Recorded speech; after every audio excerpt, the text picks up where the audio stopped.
اور تقریباً 96 کے قریب افراد کو گولیاں لگیں اور اس کے بعد جو بربریت وہاں پہ پولیس نے جس بربریت کا مظاہرہ کیا وہ پوری دنیا کے سامنے ہے۔ ڈاکٹر صاحب السلام علیکم، آپ کو میری آواز آ رہی ہے؟ جی وعلیکم السلام ورحمۃ اللہ وبرکاتہ۔ ڈاکٹر صاحب لگتا ہے بہت ہی افسوس کے ساتھ میں آپ کو یہ کہہ رہا ہوں کہ شہدائے ماڈل ٹاؤن کو اور ماڈل ٹاؤن میں زخمی ہونے والے افراد کو شاید اب کبھی انصاف نہ مل سکے اس دنیا میں۔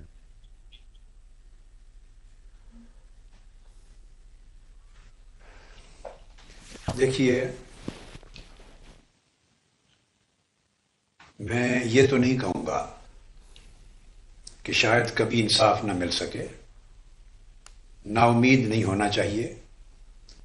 حالات انتہائی بدتر ضرور ہیں، انتہائی جبر، ظلم، آمریت اور بادشاہت کا تسلط ہے۔ قانون آزاد نہیں ہے، انصاف آزاد نہیں ہے، نظام آزاد نہیں ہے، عدالتیں آزاد نہیں ہیں، ہر چیز جبر کے شکنجے میں ہے۔ لیکن اس کے باوجود ہم اللہ رب العزت کی مدد و نصرت سے مایوس نہیں ہیں۔ درست ہے کہ اس ملک میں طاقتور کا محاسبہ کبھی نہیں ہوتا، قانون کمزوروں کے لیے ہوتا ہے، اور ان لوگوں کے لیے ہوتا ہے جو غریب ہوتے ہیں، بے بس ہوتے ہیں، مجبور ہوتے ہیں، مقہور ہوتے ہیں۔ طاقتور مافیا، بدمعاش طبقہ، دہشت گرد طبقہ، غنڈے، لوٹ مار کرنے والے، کرپٹ عناصر، ان کا ایک جتھا ہوتا ہے جو آئین پر بھی قابض ہے، پارلیمنٹ پہ بھی قابض ہے، اداروں پر بھی ان کا تسلط ہے، اور پورا نظام ان کے ہاتھوں باندھی لونڈی بنا ہوا ہے۔ قانون کی گرفت میں وہ نہیں آتے، مگر ہمارا فرض ہے کہ ہم یہ جنگ جاری رکھیں، اور انشاءاللہ انصاف کے حصول تک۔ آخرت میں تو انصاف ملے گا ہی ملے گا۔ اللہ کے حضور کوئی طاقتور اور کوئی کمزور نہیں ہے۔ وہاں اللہ کی عدالت میں سب سے پہلا مقدمہ خون ناحق کا، قتل کا پیش کیا جائے گا، بعد میں سارے حساب کتاب ہوں گے۔ لیکن ہم اس زندگی میں، اس دنیا میں بھی انشاءاللہ اللہ رب العزت کی مدد اور نصرت سے مایوس نہیں ہے۔ شہیدوں کا خون انشاءاللہ رنگ لائے گا۔ مبشر لقمان صاحب، آج نہیں تو کل، وقت کا تعین تو نہیں ہو سکتا، مگر وقت ایک ایسی شے ہے کہ بڑا سے بڑا عامر، بڑا سے بڑا فرعون بھی وقت پر مالک نہیں ہے، وقت پر اس کی دسترس نہیں ہے، وقت اس کو کچل کے رکھ دیتا ہے۔ یہ کچلے جائیں گے انشاءاللہ یہ ظالم جنہوں نے انسانیت کو کچلا ہے۔ جب وقت ان کو کچلے گا، انصاف بحال ہوگا، عدلیہ، ادارے، قانون آزاد ہوں گے، تو انشاءاللہ ان کا محاسبہ ہوگا، ان کی گرفت ہوگی۔ اور یہ جو اس وقت عدالتوں سے فیصلے ہیں، ایک بات یاد رکھ لیں، ان تمام فیصلوں سے ہم جنگ لڑتے رہیں گے، اپیلیں کریں گے اور اوپر اپیل کریں گے، ہم جنگ، قانونی جنگ کسی قیمت پہ نہ چھوڑیں گے، نہ اس سے کوئی نرمی اور لچک آنے دیں گے۔ مگر ایک چیز ذہن میں رکھ لیں، جتنے فیصلے بھی یہ کروا لیں، اپنے آپ کو جتنا دور بچا کے لے جائیں، دو چیزوں سے بچ نہیں سکتے: FIR اور استغاثہ۔ ہمارا ایک تاریخی حقیقت بن چکا ہے، وہ ایک ریکارڈ ہے۔ آج نہیں تو کل جب یہ اقتدار سے ہٹیں گے اور زمانہ اور وقت ان کے تابع نہیں رہے گا، اس وقت ہی اسی FIR پہ ان کی گرفت ہوگی، اسی استغاثہ پہ گرفت ہوگی۔ قطع کلامی ہو رہی ہے۔ علی بھٹو نے قتل کروایا تھا کسی کو، مگر قتل کروایا تھا جب وہ اپنی مسند اقتدار سے ہٹے تو اس کے بعد پھر وہ دھر لیے گئے۔ ڈاکٹر صاحب معذرت کے ساتھ آپ سے اختلاف کروں گا، میں آپ سے ایک بات پہ ضرور اختلاف کروں گا۔ جی دیکھیں، میں جی عام سا آدمی ہوں، مجھے قانون کی کتابیں میں نے نہیں پڑھی ہوئی ہیں، نہ مجھے عدالتی نظام کی اتنی سمجھ ہے جتنی آپ کو ہے یا فاضل ججز حضرات کو ہے۔ لیکن میرے سامنے اس وقت فوٹیج چل رہی ہے، آپ کا انٹرویو ہو رہا ہے تو ساتھ ساتھ فوٹیج چل رہی ہے، اور اس سے پہلے کی فوٹیج بھی موجود ہے جو چلی کہ وہ پولیس والے ان کی نشاندہی ہو رہی ہے جنہوں نے بزرگ اور معمر حضرات کے اوپر جبر کیا، لاٹھی چارج کیا، ان کو مارا، ان پہ تشدد کیا اور وہاں فائرنگ کر رہے ہیں. وہ تصویری سارا ثبوت موجود ہے. اگر اس سب کے ہوتے ہوئے کچھ نہیں ہونا تو پھر کون سی امید کی بات کر رہے ہیں آپ؟ ہاں، اب دیکھیے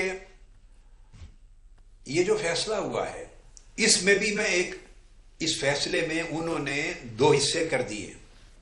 پولیس کو قربانی کا بکرا بنایا ہے. اب وہ کتنی دیر تک اسے بکرا بناتے ہیں، یہ وہ بھی ایک دھوکہ دہی ہے، آنکھوں میں دھول جھونکنا ہے. ابھی ایک ٹی وی چینل پہ جب آپ سے میری گفتگو ہو رہی ہے، ابھی ہی کسی ایک ٹی وی چینل پہ بریکنگ نیوز آ رہی ہے کہ جس آئی جی پنجاب مشتاق احمد سکھیرا صاحب کو موجودہ اسی عدالت نے، انسداد دہشت گردی کی عدالت میں، سانیہ ماڈل ٹاؤن میں ملزم کے طور پہ طلب کیا ہے. 126 پولیس کے تمام اعلی افسران اور اہلکاران تک جن کو بطور ملزم طلب کیا ہے، وہ مشتاق احمد سکھیرا جو ملزم کے طور پہ طلب ہوئے ہیں اس قتل عام اور دہشت گردی میں، ان کو حکومت پاکستان نے ستارہ امتیاز کے لیے آج نامزد کر دیا ہے. کل فیصلہ ہوا ہے، انہیں بطور ملزم طلب کیا ہے قتل عام اور دہشت گردی کے کیس میں، انہیں ستارہ امتیاز کے لیے نامزد کیا گیا ہے. ایک چینل پہ ابھی خبر آئی ہے 1 منٹ قبل، اگر یہ درست ہے، بات یہ ہے کہ انہوں نے 2 حصے کر دیے ہیں مجرموں کے، قاتلوں کے. قتل کی منصوبہ بندی کرنے والے وزیر اعظم اور وزیر اعلیٰ سے لے کے ان کے وزراء اور صوبائی وزیر رانا ثناء اللہ صاحب تک، یہ 12 افراد کو ایک ٹولہ، ایک برادری، ایک قبیلہ، ایک حصہ بنا دیا ہے. یہ طاقتور ہیں قتل کروانے والے، ان کو انہوں نے طلبی کی لسٹ سے نکال دیا ہے اپنے دباؤ کے ساتھ. اور 126 افراد آئی جی سمیت ان کو طلب کر لیا ہے. اب آپ نے پوچھا کہ کیسے امید نظر آتی ہے؟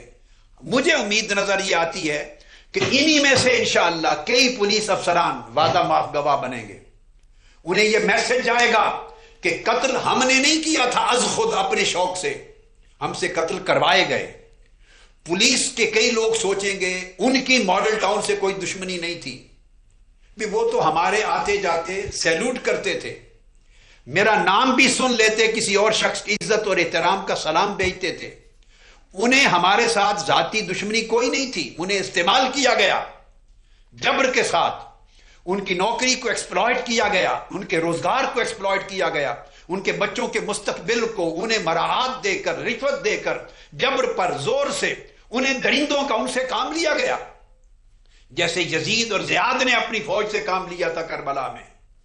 میں ڈاکٹر صاحب بات یہ ہے، نقطہ سمجھانا چاہ رہا ہوں. آپ تو چلیں ایک ایسا کر لیا گیا، وہ سوچیں گے کہ ہمیں قتل کروا کے اگر ہمیں ملزم کے طور پہ طلب کروا دیا گیا اور خود کو بچا لیا انہوں نے، تو ممکن ہے وہ منظر عام پر آ کر بتا دیں عدالت میں کسی سٹیج پر، مبشر لقمان صاحب 126 افراد ہیں، کسی ایک کا ضمیر تو جاگے گا، کسی ایک کا تو ضمیر جاگے گا. وہ بولے گا مجھے فلاں نے حکم دیا، فلاں بولے گا اس نے حکم دیا، وہ کہے گا فلاں نے حکم دیا. ممکن ہے انہی میں سے کچھ لوگ اگلے اور ان کے گھر تک جا بات پہنچے. یہ بات اتنی دبنے والی نہیں ہے. یہ جتنے بھی پردے ڈالیں گے، ہیلے کریں گے، بہانے کریں گے، یاری کریں گے، مکاری کریں گے، دھوکہ دہی کریں گے، جبر کریں گے، ظلم کریں گے، ان کے ظلم کے ماحول کے اندر سے عدل کے لیے راستہ نکلے گا. ڈاکٹر صاحب آپ تو وکیل بھی ہیں، اس کے اندر صبح کی ایک پو پھوٹتی ہے، فجر پھوٹتی ہے، صبح صادق ایک روشنی نکلتی ہے، انشاءاللہ روشنی نکلے گی. آپ تو وکیل بھی ہیں، قانون آپ نے پڑھایا بھی، استاد بھی رہے، کئی ججز آپ کے شاگرد بھی رہے، آپ پینما کی پروسیڈنگز کو بھی دیکھ رہے ہیں، اور جوں یہ آگے بڑھ رہی ہیں، حکومتی وزراء جو ہیں وہ وائلنٹ ہوتے جا رہے ہیں اور اشتعال میں آتے جا رہے ہیں. کیا یہ دانش مندی ہے یا پھر بوکھلا رہے ہیں اور آپ کے خیال میں وہ پھنستے جا رہے ہیں اس کیس میں؟ کیا ہو رہا ہے؟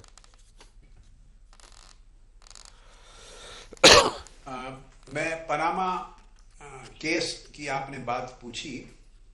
مگر بات کامن ہے دونوں طرف. میں اس کی طرف آنے سے قبل اجازت دیں تو میں تھوڑی سی بات اسی پہلے ریفرنس سے کر لوں. بسم اللہ. وزراء جو حکومتی وزراء ہیں، میرے ہاتھ میں ابھی کاغذ ہے، پنجاب کے صوبائی وزیر قانون رانا ثناء اللہ صاحب کا سٹیٹمنٹ ہے ماڈل ٹاؤن، ثانیہ ماڈل ٹاؤن کے اوپر یہ جو حالیہ طلبی کا فیصلہ آیا اس کے اوپر. وہ کہہ رہے ہیں کہ ثانیہ ماڈل ٹاؤن کے مقدمے میں وزیر اعلیٰ پنجاب میاں شہباز شریف اور مجھ سمیت تمام افراد پیش ہوئے اور ہم نے اپنی بے گناہی ثابت کی. آپ تو بخلاہٹ صرف کہہ رہے ہیں، یہاں تو جھوٹ کی، بے شرمی اور بے حیائی کی حد ہے. سارا جہان جانتا ہے، پورا ملک، پورا media, print media, electronic media, anchors, photographers, نمائندگان، صحافی، عوام، ہر شخص جانتا ہے. 2.5 سال سے ہم چیخ رہے ہیں کہ یہ طلب ہوں، پیش ہوں، یہ پیش نہیں ہوئے. اور یہ فیصلہ پیشی کے لیے آیا ہے کہ انہیں طلب کیا جائے کہ پیش ہوں. انہوں نے اپنے نام پورے کے پورے 12 وزیر اعظم، وزیر اعلیٰ سے رانا ثناء اللہ صاحب تک نکلوا دیے ہیں دباؤ ڈال کر. یہ پیش نہیں ہوئے اور سٹیٹمنٹ، پبلک سٹیٹمنٹ دے رہے ہیں کہ مقدمے میں ہم پیش ہوئے، ہم نے بے گناہی ثابت کی اور ہمیں عدالت نے بری کر دی. یہ سن لیں، جھوٹ کی حد ہے. آپ صرف بخلاہٹ کہتے ہیں، یہاں تو بے حیائی کی انتہا ہے، بے شرمی کی انتہا ہے، جٹائی کی انتہا ہے. انہیں شرم نہیں ہے، انہیں حیا نہیں ہے. خدا جانے ایمان ان کا ختم ہو گیا ہے. اللہ جانے انہوں نے مرنا نہیں ہے، بے حیا لوگوں نے قبر میں نہیں جانا، انہوں نے فرشتوں کا سامنا نہیں کرنا، خدا کے حضور پیش نہیں کرنا. کیا یہ کلمے کے منکر ہو گئے ہیں؟ توحید اور رسالت اور اسلام کے منکر ہو گئے. اتنا جھوٹ 20 کروڑ عوام کے سامنے. کوئی بند کمرے میں نہیں بولا جا رہا، پبلکلی کہہ رہے ہیں کہ ہم پیش ہوئے. بھئی آپ کب پیش ہوئے ہیں؟ پیشی کے لیے تو فیصلہ پرسوں آیا ہے. 2 سال ہم نے جنگ لڑی ہے کہ ان کو طلب کیا جائے، اور طلب ہوتے تو پیش ہوتے. طلبی سے بھی اپنا نام آپ نے 12 کا نکال لیا. آپ کو عدالت میں پیش ہونے کی جرت نہیں ہے، جرا کے سامنے آنے کی جرت نہیں ہے. اور جسٹس باقر نجفی کمیشن میں پیش ہوئے تھے، چونکہ اس میں پیش ہوئے اس لیے اس کی رپورٹ دبا لی ہے. یہ ہے ان کا ضمیر، یہ ہے ان کا ایمان، یہ ہے ان کی انصاف پسندی. آپ کون سی بخلاہٹ؟ یہ بخلاہٹ نہیں ہے، یہ بڑے بے حیا لوگ ہیں، بے شرم لوگ ہیں. جسٹس باقر نجفی کمیشن میں پیش ہوئے وزیر اعلیٰ اور یہ صاحب وزیر قانون، چونکہ پیش ہوئے ان کے منہ سے نکلوایا گیا، اگلوایا گیا حق. جسٹس باقر کمیشن کے اندر انہوں نے حساس اداروں سے ٹیلی فون کالز کی رپورٹس منگوا لی، ریکارڈ منگوا لیے کہ عین جب قتل عام کا منظر تیار تھا تو وزیر اعلیٰ نے کس کس کو فون کیے، انہوں نے کس کو فون کیے، کس سے ریکارڈ طلب کیا، کس سے باتیں ہوئی. یہ سارے بیان انہوں نے دیے تھے جسٹس باقر نجفی کمیشن میں جا کر. وہ سب کچھ انہوں نے پھر حساس اداروں سے ریکارڈ منگوایا ٹیلی فون کالز کا. چونکہ ریکارڈ آ گیا اور اس ریکارڈ کی روشنی میں اور ان کے پیش ہونے پر، ان کی شہادتوں اور ان کے بیان حلفی کے نتیجے میں فیصلہ آیا، رپورٹ دی. یہ وجہ ہے کہ آج کے دن تک اس رپورٹ کو شائع کرنے کی ان کو جرت نہیں ہوئی. اتنے جھوٹے اور بے حیا لوگ ہیں، جہاں پیش ہوئے ہو اس کی رپورٹ نہیں شائع ہونے دے رہے. بے گناہی کون سی تم نے ثابت کی؟ اگر آپ نے بے گناہی ثابت کر دی ہوتی تو باقر نجفی کمیشن کی رپورٹ شائع کر دیتے. وہ رپورٹ بولتی کہ آپ بے گناہ ہیں، وہ رپورٹ نہیں شائع کرتے. نہ اس عدالت کے ذریعے رپورٹ طلب کروائی جا سکی، ہماری درخواستیں مسترد ہو گئیں. ہائی کورٹ میں گئے اپیلوں میں، وہاں بھی مسترد کروا دی. وہ رپورٹ اگر آپ پیش ہوئے ہیں اور آپ بے گناہ ہیں اور آپ نے بے گناہی ثابت کر دی ہے تو جہاں پیش ہوئے تھے بھائی وہ رپورٹ منظر عام پہ لاؤ، قوم کو پتہ چلے کہ آپ نے بے گناہی ثابت کر دی ہے. ہم مانیں گے. ہم تو اس میں گئے ہی نہیں. رپورٹ بھی یک طرفہ ہے، خالی آپ پیش ہوئے، آپ نے بیان دیے، بیان حلفی، وہ رپورٹ شائع کرنے کی آپ میں جرت نہیں. تو اتنا جھوٹ ان کے شبو ان کو خدا کا خوف نہیں ہے، انہیں مرنا بھول گیا ہے. میں ان کو بتانا چاہتا ہوں، ان وزیر اعظم صاحب کو، وزیر اعلیٰ کو اور ان کے وزراء کو، آفٹر آل آپ کلمہ تو پڑھتے ہیں، کبھی کبھار نماز عید، نماز جمعہ کوئی نماز بھی پڑھ ہی لیتے ہوں گے. اللہ رسول کے منکر تو نہیں ہے نا، مسلمان ہیں. جتنا بھی کوئی گناہگار ہو جائے مسلمان تو ہے. مرنے پر, موت کا حساب و کتاب پر, اللہ کے حضور پیش ہونے پر کچھ یقین تو ہے. خدا کے لیے اس وقت کو یاد کرو. جھوٹ بولتے ہوئے کچھ تو خدا کا حیا کرو. اتنا ظلم کیا ہے تم نے, اتنی شہادتیں کی ہیں, اتنے خون بہائے ہیں, اتنی ماؤں بہنوں بیٹیوں کی لاشیں گرائی ہیں, بزرگوں کی لاشیں گرائی ہیں, مظلوموں کا, بے گناہ لوگوں کا خون عام کیا ہے, اور پھر جھوٹ بولتے ہیں. انصاف کے راستے آپ نے بند کر رکھے ہیں, تالے لگا دیے دروازے پر. آپ کو پیش ہونے کی جرت نہیں ہے. ڈاکٹر صاحب مجھے یہاں پہ نا مجھے آپ کو تھوڑی دیر کے لیے روکنا ہے. بیان ہوتا, وکیل جرا کرتے, مجھے یہاں پہ ایک بریک لینی ہے.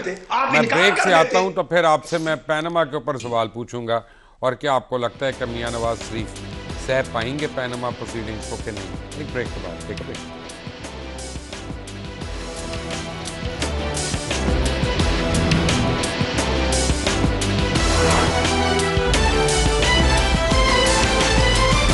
کینیڈا سے ڈاکٹر صاحب السلام علیکم ونس اگین. اور مجھے یہ بتائیں کہ آپ کو کیا لگتا ہے پینما کیس کا انجام کیا ہوگا. آپ کیونکہ وکیل ہیں, وکلا کو آپ نے پڑھایا ہے, ٹیچ کیا ہے, تو آپ بھی قانون سمجھتے ہیں, اس لیے میں آپ سے پوچھ رہا ہوں.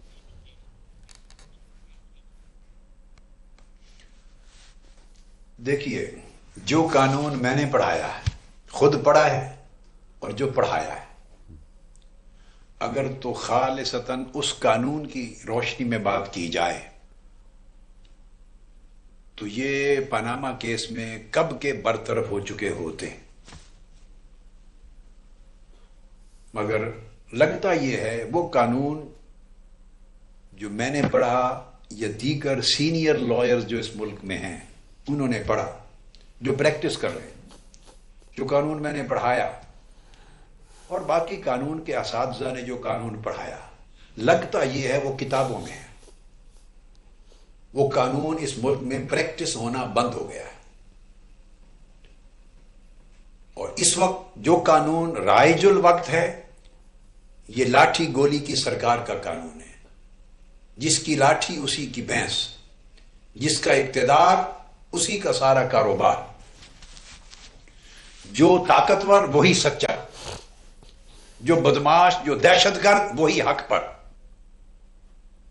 جو مینوورنگ کی جتنی طاقت رکھتا ہے, مینوورنگ کی, خرید و فروخت کی, ہر ایک کا ضمیر خریدنا, ہر ایک پر دباؤ ڈالنا, ہر ایک کو دونس دھاندلی کے ساتھ دبا کے رکھنا, جو جتنا مینوورنگ کی طاقت رکھتا ہے, پریشرائز کرنے کی طاقت رکھتا ہے, وہ اتنا حق پر ہے. یہ قانون ہے ایک نیا. اس قانون کو آپ فرعونی قانون کہیں, قانونی قانون کہیں, یزیدی قانون کہیں. یہ پاکستان کے آئین کا قانون نہیں ہے, یہ قرآن کا قانون نہیں ہے, یہ سنت نبوی کا قانون نہیں ہے, یہ پاکستان کا اصل قانون نہیں ہے. یہ بین الاقوامی طور پر مختلف ملکوں میں جو رائج ہوتا ہے لا آف دا لینڈ, یہ وہ نہیں ہے جو پاکستان میں چلتا ہے. یہ جو چلتا ہے پاکستان میں, یہ قانون کا نام بدقسمتی سے اس کو دے دیا گیا ہے, ورنہ میری دانش میں یہ قانون نہیں ہے, یہ ثوابدید ہے. طاقتوروں کی ثوابدید, حکمرانوں کی ثوابدید, اشرافیہ کی ثوابدید. یہ ان کا بنایا ہوا, ان کے تحفظ کے لیے, ان کی کرپشن کو بچانے کے لیے, کرپشن کو پھیلانے کے لیے, غریب کو بالکل بے آواز کرنے کے لیے, محروم کو محروم تر کرنے کے لیے, انصاف کا گلا کاٹنے کے لیے, اور کرپشن کے راج کو, کرپشن کی حکومت کو, کرپشن کی سلطنت کو مضبوط تر کرنے کے لیے یہ ایک نظام ہے. اسے آپ آئین کا نام بھی دیتے ہیں, یہ لوگ دیتے ہیں, اس کو قانون بھی کہتے ہیں, اس کو پارلیمنٹ کا بھی نام دیتے ہیں, اداروں کا بھی نام دیتے ہیں. یہ مختلف نام ہیں جو انہوں نے بنا رکھے ہیں. اصل بات وہ ہے جو میں نے کہہ دی. ڈاکٹر صاحب بات یہ ہے کہ اگر قانون ہوتا اور قانون آزاد ہوتا, ادارے آزاد ہوتے, تو یہ ننگے ہو گئے تھے, بار ثبوت ان پر تھا. ٹھیک ہے, بات یہ ہے کہ مسروقہ انہوں نے تسلیم کر لیا تھا. بات یہ ہے ڈاکٹر صاحب کہ ان کے ذمے تھی, جی وہ تو نہیں دیا انہوں نے, نہ اپنا انہوں نے کوئی ایویڈنس دیا, خیر, اور وہ تو مکر گئے ہیں بالکل. لیکن کہنے کا مطلب یہ ہے کہ سارا ملبہ پڑ گیا میاں شریف کے اوپر کہ پیسے انہوں نے بھجوائے تھے. تو اگر منی لانڈرنگ کی تو وہ میاں شریف نے کی. آپ تو ذاتی طور پہ ان کو جانتے تھے, آپ مجھے بتا سکتے ہیں کہ میاں شریف صاحب ذاتی طور پہ کیسے انسان تھے؟ وہ تو ایسی چوری نہیں کر سکتے تھے, مجھے تو نہیں لگتا. آپ کی کیا رائے ہے؟ آپ تو جانتے تھے ان کو. دیکھیے میں اس کی بجائے یوں بات کروں گا، اس بات کے اس پہلو کو لوں گا کہ اس کیس میں مبشر لقمان صاحب ان کے پاس اپنے آپ کو بے گناہ ثابت کرنے کا کوئی چارہ نہیں تھا، کوئی راستہ نہیں تھا. انہوں نے چوری کی، چوری کرتے ہوئے رنگے ہاتھوں پکڑے گئے، مال مسروقہ برآمد ہو گیا، بیرون ملک جائیدادیں اور بیرون ملک آف شور کمپنی ثابت ہو گئی، ان کے ذریعے جائیدادوں کا خریدنا ثابت ہو گیا، فلیٹ ثابت ہو گئے. یہ اقرار پہلے کر چکے تھے. جب مال مسروقہ برآمد ہو گیا اور اس کی انہوں نے ذمہ داری لے لی کہ ہماری ہے، یہ مال ہمارا ہے، یہ پراپرٹیز ہماری ہیں باہر ملک میں، اب بار ثبوت سارا ان پر منتقل ہو گیا تھا. انہیں ثابت کرنا تھا کہ یہ کیسے خریدے. اب کیسے خریدنے کے لیے انہوں ایک ٹریل دینی تھی. انہوں نے کس جائیداد سے خریدے، کس پیسے سے خریدے، وہ پیسہ ڈکلیئرڈ تھا یا نہیں تھا، یا ہڈن منی تھی، بلیک منی تھی، اس پر ٹیکس ادا کیا تھا، کہاں سے کمایا تھا، کہاں سے جنریٹ کیا تھا، پاکستان سے تھا تو کیسے لے کر گئے تھے، چونکہ پیسہ تو اوریجنلی سارا ان کا پاکستان میں ہونا چاہیے. اب ان کے پاس ثبوت نہیں تھا. جتنے زندہ لوگ ہیں فی الحال زندہ، والد ہیں، وزیر اعلیٰ ہیں، بھائی ہیں یا ان کی فیملی ہے، جتنے بچے بچیاں، ان کے پاس ثبوت نہیں تھا بے گناہی کا. اب انہیں ایک مرحوم شخص چاہیے تھا، ایک فوت شدہ شخص چاہیے تھا اپنی فیملی میں سے کہ جس پہ ڈال دیں، اور ڈال دیں تو وہ بیچارہ قبر میں ہے، اس سے اب پوچھ گچھ بھی نہیں ہو سکتی، نہ سپریم کورٹ پوچھ کر سکتی ہے، نہ اس کے ڈاکومنٹ منگوا سکتے ہیں آپ، اور نہ ان پر جرا کر سکتے ہیں. انہیں ایک فوت شدہ مرحوم آدمی چاہیے تھا. وہ ان ظالموں نے، بدبختوں نے اپنے ڈاکہ زنی کو بچانے کے لیے اپنے اچھے نیک اور صالح باپ کو بدنام کر دیا، باپ پہ ڈال دیا، صرف اس لیے کہ وہ مرحوم ہیں، وفات پا چکے ہیں. اگر وہ زندہ ہوتے تو ان کے نام بھی نہ کرتے، پھر کوئی اور ہیلا تلاش کرتے. یہ بدبختی کی انتہا ہے کہ جس باپ نے ان کو پالا، پیدا اللہ پاک نے اس کے ذریعے سے کیا، تربیت کی، پرورش کی، انہیں باعزت جگہ دی، اس مقام تک پہنچایا، فوت ہونے کے بعد اپنی ڈاکہ زنی کا ملبہ اس باپ پہ ڈال رہے ہیں، اپنی چوری چکاری کا ملبہ اس والد مرحوم پر، نیک صالح باپ پر ڈال رہے ہیں. اللہ ایسی اولاد کسی کو نہ دے. 3 قسمیں ہوتی ہیں بیٹوں کی. اچھے بیٹے جو باپ کا نام روشن کریں انہیں سپوت کہتے ہیں. وہ بیٹے جو نہ روشن کریں نہ سیاہ کریں، نہ نیک نامی کریں نہ بدنامی کریں، وہ پوت ہوتے ہیں، پوت. اور ایک تیسری قسم ہوتی ہے کپوت، جو باپ کا چہرہ کالا کریں، بدنام کریں. انہوں نے کپوتوں والا کام کیا ہے. میاں شریف صاحب کے اوپر اس لیے ملبہ ڈالا کہ وہ مرحوم ہیں، اب ان سے جرا نہیں ہو سکتی. اچھا اب ایک اور پرابلم ہو گئی ہے ڈاکٹر صاحب یہاں پہ. قانون اندھا نہیں ہوتا. یہ تو سننے والوں کو دیکھنا چاہیے، ان کو دیکھنا چاہیے کہ یہ سارا ٹرانسفر دادا سے پوتے کی طرف کیسے آ رہا ہے، درمیان میں پورا برج کوئی نہیں ہے باپ کے بغیر.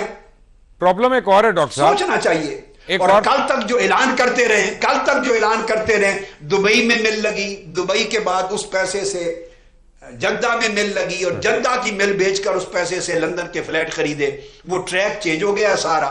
اب قطری آ گئے، اور قطری کہتا ہے میرے دادے کے تعلقات تھے، میں نے ایسا سنا ہوا ہے. ارے دنیا کا کوئی ادارہ اس قسم کی بھونڈی، بے بنیاد، بیس لیس سٹیٹمنٹ قبول کرتا ہے؟ اس سے ٹریل بنتا ہے. ہاں میرے دادے کے تعلقات تھے، کیش کا لین دین ہوا تھا. پرابلم یہاں پہ ڈاکٹر صاحب ایک اور ہو رہی ہے. اگر آپ یہ سٹیٹمنٹ ہے، یہ ایویڈنس ہے. ان کو تو اسی وقت پکڑ کے جکڑ کے جیل بھیج دینا چاہیے تھا. یہاں پہ ایک اور پرابلم ہے، میں کوئی قانون ہوتا. یہاں پہ ایک اور پرابلم ہو رہی ہے ڈاکٹر صاحب. یہ تو طے ہو گیا کہ 45 سال سے ان کے اس قطری خاندان سے تعلقات ہیں اور لین دین ہے، شراکت ہے، کاروباری شراکت ہے بقول ان کے. اب جب قطری فیملی کو $20 بلین کا LNG کا ٹھیکہ دے دیا گیا تو مجھے کیسے یہ یقین آ جائے کہ میاں صاحب نے اپنے آپ کو وہ ٹھیکہ نہیں دے دیا؟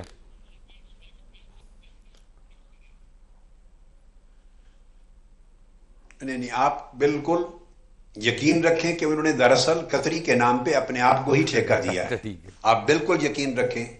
یہ کسی شخص کو دنیا میں ٹھیکہ نہیں دیتے جس شخص کے پردے کے پیچھے خود نہ کھڑے ہوئے ہوں. ان کا دنیا بھر کے کروڑوں اربوں خربوں روپے کے ٹھیکے جو دیتے ہیں، ٹھیکوں کا ایک ہی قانون ہے، اس قانون میں کوئی ایکسیپشن نہیں ہے، کوئی ایگزمپشن کلوز نہیں ہے، ایک ہی قانون ہے، جہاں ٹھیکہ دیں، میں ملکوں کے نام نہیں لیتا، بہت سے ملک ہیں میں دہرا رہا ہوں، جہاں ٹھیکہ دیں، خواہ ٹرین کے لیے دیں، خواہ بسوں کے لیے دیں، خواہ کسی انڈسٹری کے لیے دیں، کسی کام کا گیس کے لیے دیں، جس کام کے لیے دیں، جہاں ٹھیکہ دیں، یاد رکھ لیں اگر آپ تحقیق کریں اور ادارے آزاد ہوں، جس کمپنی کو ٹھیکہ دیا وہ ایک پردہ ہے، اس کمپنی کے پیچھے یہ خود کھڑے ہوں گے، جس کمپنی کے یہ خود مالک نہیں ہیں اور میجر پارٹنر نہیں ہیں، اس کو کبھی زندگی میں نہ انہوں نے ٹھیکہ دیا ہے، نہ دے سکتے ہیں، نہ دیں گے، ان کی سرشت میں نہیں ہے۔ اب اگلی بات میں بتانا چاہتا ہوں، اب قطری کے ساتھ پارٹنر ہے جو بھی قطریز ہیں، جب ایسا انٹرسٹ آ جائے تو اس کی گواہی قابل قبول نہیں ہوتی، وہ آپ کی فیور میں گواہی دے گا، قانون رد کر دے گا۔ سیدنا مولا علی المرتضیٰ کرم اللہ وجہہ الکریم، ان کی تلوار چوری ہو گئی، یہودی کے پر کیس کیا، قاضی کے پاس عدالت میں کیس گیا، قاضی نے کہا سیدنا علی شیر خدا کو کہ اگر آپ کی تلوار ہے تو گواہ پیش کریں۔ جب تلوار آپ نے خریدی تھی تو آپ کے ساتھ آپ کے صاحبزادے اور شہزادے سیدنا حسن مجتبیٰ تھے، ان کو گواہ پیش کیا۔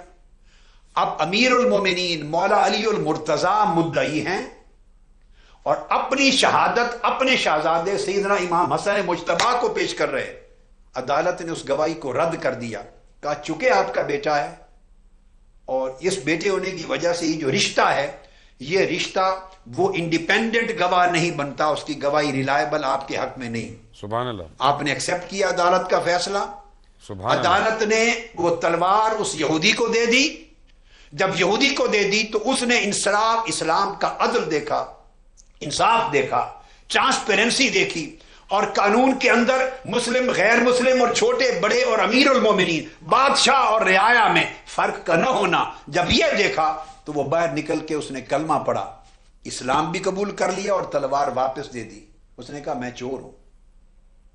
اب بھائی جب آپ بزنس پارٹنر ہیں، رشتہ و خون کا تب بھی گواہی جائز نہیں، رشتہ داری ہو تب بھی گواہی جائز نہیں، قانونی طور پر دنیا کے قانون میں اگر آپ کی بزنس پارٹنرشپ ہے تب جہاں انٹرسٹ آپ کے کامن ہیں، انٹرسٹ خواہ خونی رشتے کے، خواہ کاروبار کے، خواہ بزنس کے، کسی اور، خواہ آپ ماتحت ہیں، معاملہ کسی افسر کا ہے دباؤ میں، جہاں انٹرسٹ آ جاتا ہے، انفلوئنس آ جاتا ہے، وہ گواہی قابل قبول نہیں ہوتی۔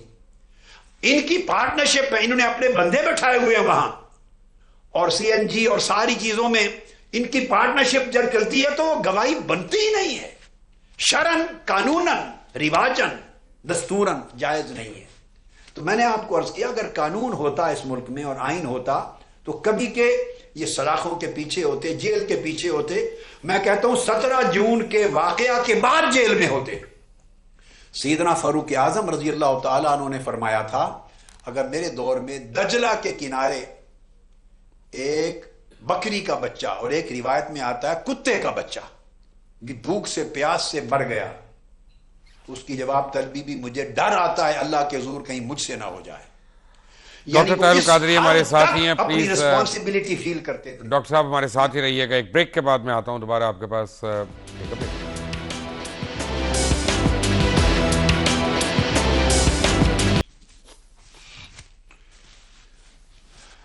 مبشر لقمان صاحب، کسی چیز کا کوئی فیصلہ کبھی بھی نہیں آئے گا۔ اچھا، یہ اقتدار جو ہے موجودہ یہ فیصلوں کے لیے نہیں ہے، یہ گھوسوں کے لیے۔ گھوسوں آپ لفظ سمجھتے ہیں نا، اس جو مارتے ہیں دانت توڑتے ہیں، یہ گھوسوں کا اقتدار ہے، فیصلوں کا نہیں ہے۔ اور فیصلے تب آتے ہیں جی یہاں کسی ادارے میں جان ہو، کسی قانون میں جان ہو، کسی سسٹم اور کسی موڈیلٹی، کسی پروسیجر میں جان ہو، یہاں سب کو بے جان کر کے رکھ دیا ہے پیسے نے اور دباؤ نے۔ پیسہ بڑی بدبخت چیز ہے، بڑی ظالم چیز ہے، اللہ معاف کر دے۔ ضمیر خرید لیتا ہے، ایمان خرید لیتا ہے، غیرت خرید لیتا ہے، عزت خرید لیتا ہے۔ اور لوگ اگر پیسے کو اپنا خدا بنا لیں اور پیسے کو اپنا دین اور اپنا معبود اور آخرت بنا لیں تو پھر کوئی شے بچتی نہیں ہے۔ کیا ضرورت ہے کسی کو بہت تکلیف لینے کی. یہاں میں دو چیزیں آپ کی اجازت ہو جی تو کہنا چاہوں گا، وہ ٹائم چونکہ ختم ہونے والا ہے. جی دیکھیے ماڈل ٹاؤن کے کیس میں یہ جو ججمنٹ آئی، ہم اس میں اپیل میں جا رہے ہیں. بنیادی کہ ہمارا ورشن، ہم تو کہتے ہیں کہ شریف برادران نے قتل کروائے اور ان کے وزراء ان کے معاون تھے، اور آئی جی پنجاب سے لے کر ساری پولیس 126 آدمی یہ کارندے تھے، ان کے کہنے پر قتل کرنے والے تھے. تو اس ججمنٹ سے اب یہ پتا کیسے چلے گا کہ قتل کروانے والے کون ہیں، کن کے ایما پہ قتل ہوئے، کنہوں نے بھیجا، آیا وہ پیچھے تھے یا نہیں تھے، وہ بے گناہ ہیں یا اصل گناہگار ہیں. جب تک وہ طلب نہ ہوں اور وہ عدالت میں پیش نہ ہوں اور ان پر ہمارے وکلاء جرح نہ کریں اور وہ اپنی صفائی پیش نہ کریں، اس وقت تک یہ بات کبھی بھی طے نہیں ہو سکتی. اور اگلی بات، حساس اداروں کے پاس اور سرکاری اداروں کے پاس ریکارڈز ہیں ان کی ٹیلی فون کالز کے، ان کی میٹنگز کے. اگر ہمیں کوئی عدالت کہتی ہے کہ آپ ثبوت فراہم کریں، سرکاری کو دستاویزات فراہم کریں، ہم کہاں سے فراہم کریں؟ ہم سرکاری ٹیلی فون کالز کی ریکارڈ کہاں سے لے آئیں؟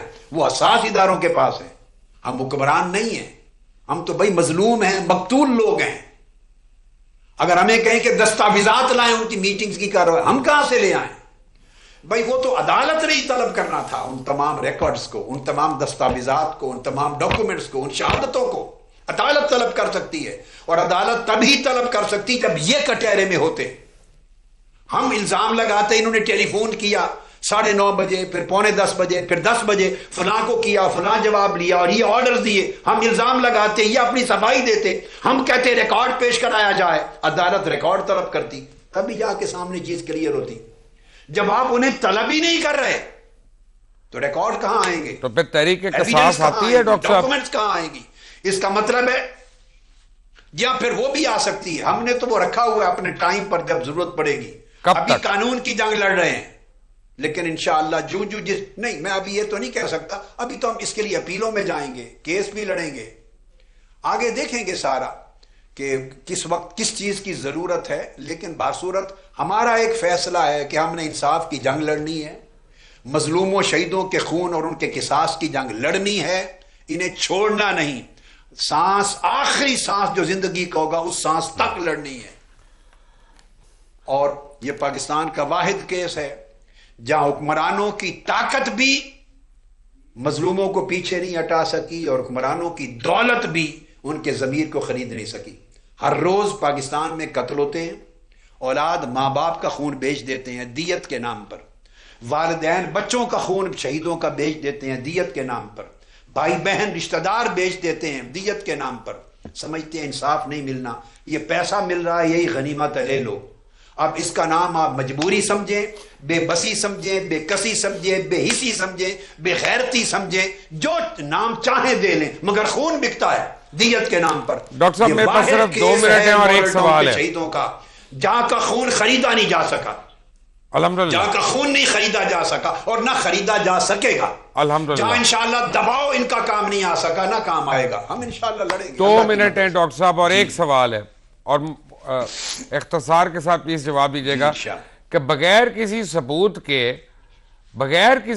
کے حافظ محمد سعید صاحب کو تو نظر بند کر دیا، تو وزیر اعظم صاحب کو اس قانون کے تحت استثناء کیسے مل گئی؟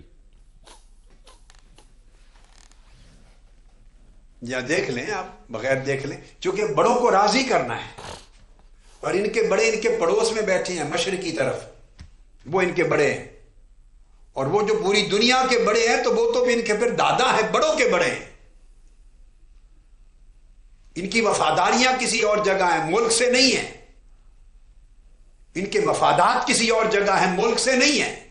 اپنا اقتدار بچانا ہے، خواہ اقتدار بچانے کے لیے کچھ بھی کرنا پڑے، کچھ بھی کرنا، یہ کریں گے. یہ بات وہ ہے مبشر لقمان صاحب، قوم کو سمجھنے کی ضرورت ہے، اداروں کو سمجھنے کی ضرورت ہے. میں اپنا فرض ہی ادا کر سکتا ہوں. کسی کی سمجھ کسی کے سر کا آپریشن کر کے اس کے اندر گھسا نہیں سکتا یہ سمجھ. ضمیر کسی کا سینہ دل چیر کے ضمیر نامی چیز ڈال نہیں سکتا. سمجھا سکتا ہوں، سمجھانے کا حق ادا کر دیا، 100 بار سمجھایا ہے، 1000 بار سمجھایا ہے. کہ یہاں اس ملک کی سالمیت کے سودے ہو رہے ہیں، غریبوں کی غربت بک رہی ہے، آئین برباد ہے، جمہوریت نام کی کوئی شے نہ ہے نہ رہے گی، بدترین سلطنت بنے گی، بدترین بادشاہت بنے گی۔